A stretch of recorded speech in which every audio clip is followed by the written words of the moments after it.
What do you do if your worship leader doesn't send you the songs for the Sunday until the very last minute? In an ideal world, worship leaders will submit their songs way in advance. For most churches, the norm is about 1 week. Let me tell you a story about my old church that I used to belong to. I used to be in a student church way back then when I was an undergraduate in Sydney, Australia. And I suppose us all being students meant that we had a lot less responsibilities. Could also mean that we were a lot less responsible. I played for worship leaders where the lead time between the songs coming out and the Sunday service could be the night before. And sometimes the songs would change during the sound check on that Sunday morning before the service, and that could be like an hour before. And mind you, we were a student church 20 years ago, so there was no such thing as planning center.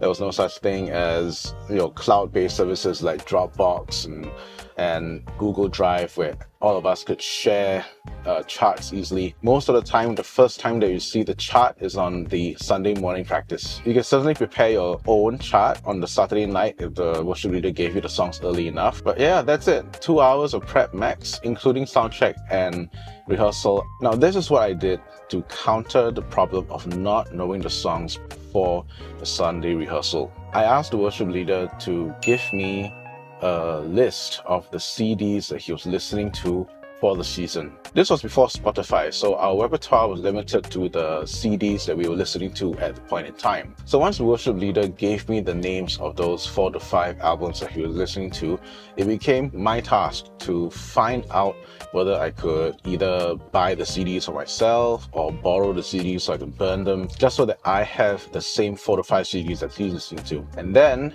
I'll go and learn every single song from those 4 to 5 CDs. Every guitar lick, every guitar intro, every guitar riff, everything that related to the guitar on those albums, 4 to 5 albums, it became my task to memorize those parts. Now, once I memorized those songs, it became a lot easier when the song list came out on the Saturday night or the Sunday morning, or even 1 hour before the Sunday service.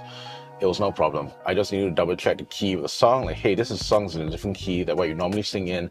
Do you need to transpose it? Okay, so the slight source of stress was to transpose the licks from E to, let's say, E flat or D flat or something like that. But even then, that wasn't so difficult for me because at a point in time, I was using a Variax 700 guitar that I could change the tuning of the guitar on the spot. Today, in the era of Planning Center and Spotify, I think it is a lot easier for worship leaders to disseminate their song choices. Now, I want to respect the worship leaders who have their process, and I know it cannot be rushed. Some worship leaders wait for the word of the Lord to come to them.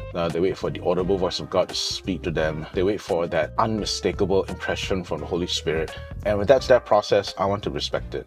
In the meantime, if they can give me a list of the songs they're listening to, if they can prepare a playlist of every single song that they have been listening to for the season, songs they know for sure that they are very likely to lead. Because as much as we say that we are spirit-led, I can guarantee you worship leaders have their own preferences, and their preferences will dictate the kind of songs that they're going to lead. And that's me. What about you? How have you been dealing with last-minute setlist submissions from your worship leader? Are there any strategies that you guys employ that I've not covered yet? Do let me know in the comments below. Hi, pick up. Thank you.